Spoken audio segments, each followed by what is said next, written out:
You don't have a job, and you only graduated from middle school, he said coldly. I'm done with this. I'm not going to let an old woman like you keep using me.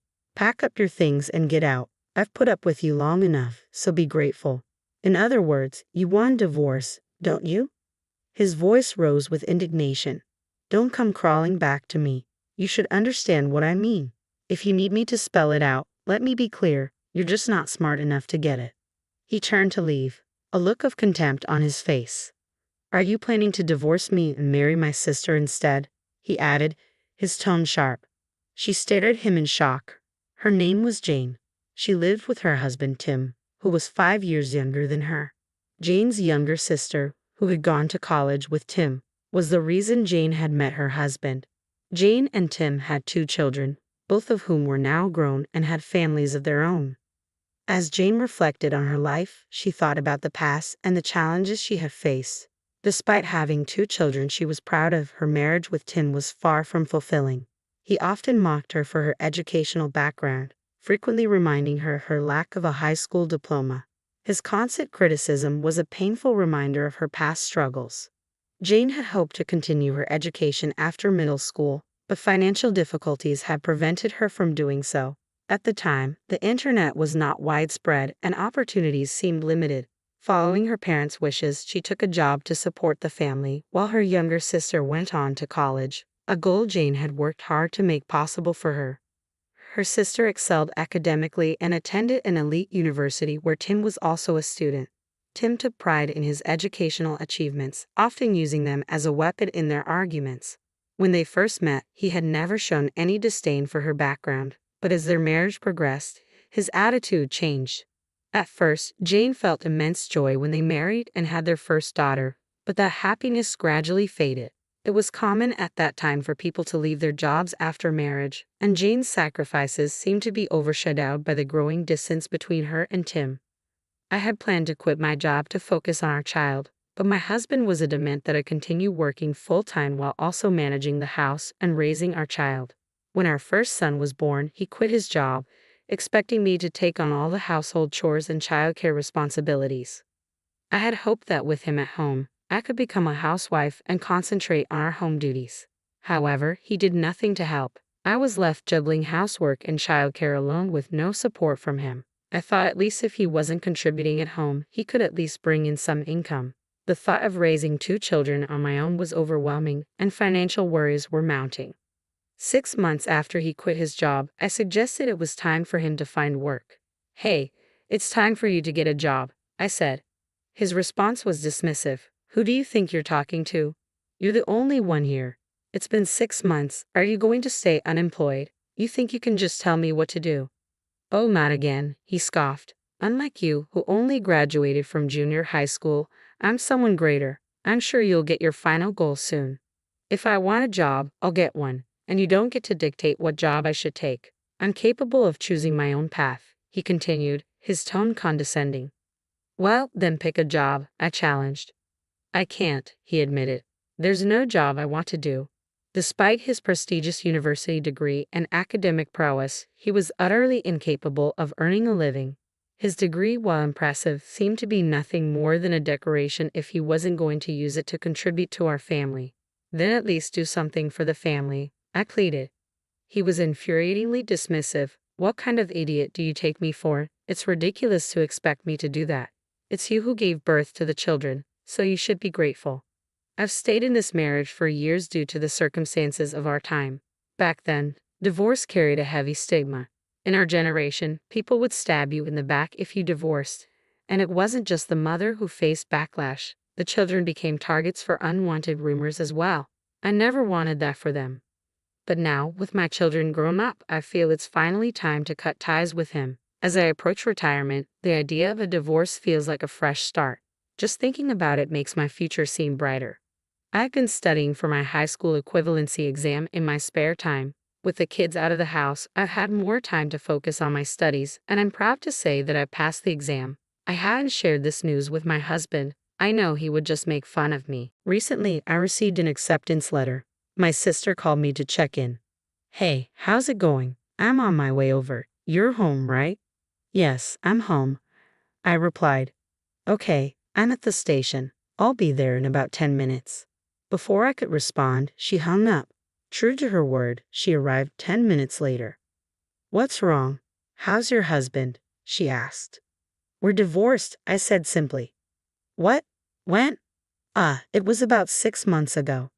I didn't realize I hadn't mentioned it. I said, by the way, do you have an extra room in your house? No, we don't, she replied. Yes, you do. The kids are all grown up. Yes, but we keep their rooms available in case they want to visit, she explained. The guest room is empty though. Well, I'll stay in the guest room then. Okay, I'll start living here from today. Wait a minute, isn't that a bit sudden? No, it's not. I've already got your permission, she said. That's right, I added. I told her to come over if she needed help. At that moment, my husband walked in from the convenience store. Why did you decide this without discussing it with me? He asked, looking puzzled. It's strange, I said. Your sister is in trouble. You should help her. You know, this is why people with only a middle school education can be so clueless, he retorted. Judy's always been like this. Even though I can't stand her sometimes, she's still family. It makes me bitter, but I can't deny that. After that, Judy moved in with us. I was the only one working in the household while Judy and Tim did nothing all day. If you're going to stay at someone's place, you should at least contribute. Why isn't Tim doing anything or contributing? I asked. Oh, Jen, Judy said dismissively.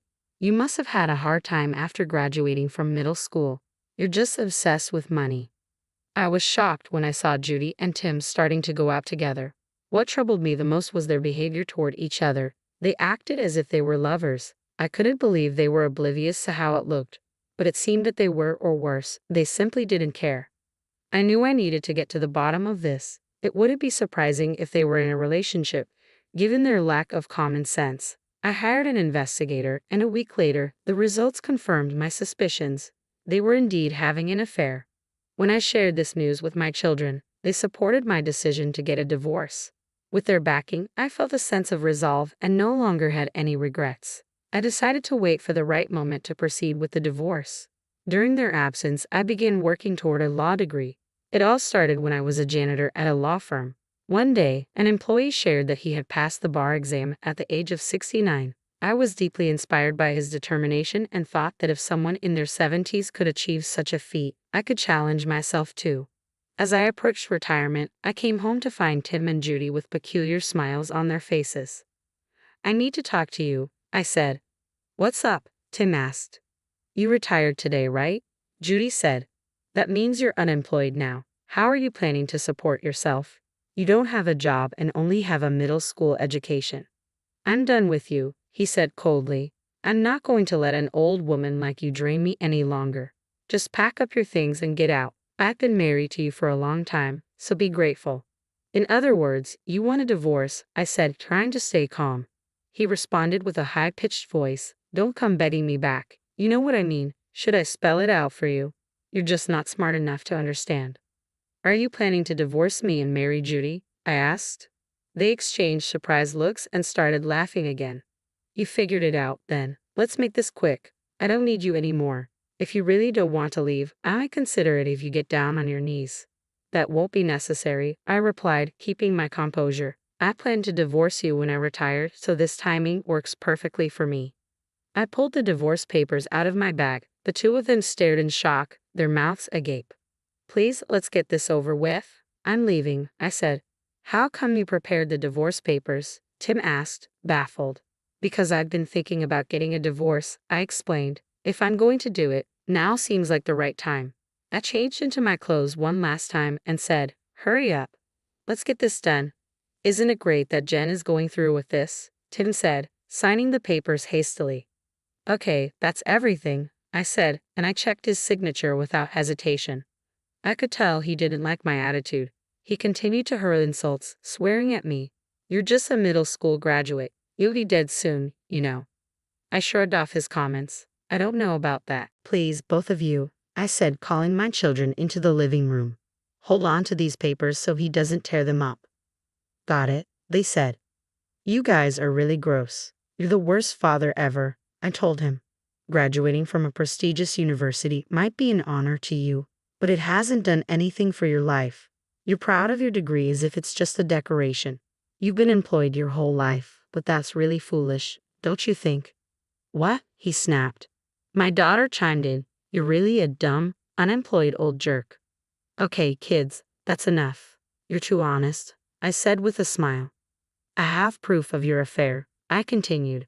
You'll pay for this. With that, I gathered my children and left the house. They had no money to offer, though they should have paid me a substantial sum for all the trouble they caused. It turned out they had borrowed money from a dangerous lender, which explains their financial predicament. I filed for divorce and became free. I could now focus on my studies. I worked part-time as a cleaner while studying diligently. My hard work paid off. I was accepted into the law school of my choice. After 4 years of intense study, I graduated and passed the bar exam, finally becoming the lawyer I had always wanted to be. My children, accompanied by their families, threw a small celebration for me. My life felt wonderful and fulfilling. However, I soon learned that my ex-husband and Judy were searching for me. How did I know? My ex showed up at my new home, asking for help. I heard my ex-husband crying outside, "Your sister Judy doesn't work at all. We have no money." I went to the kids. Of course they won't see me. What do you expect? You're just an idiot.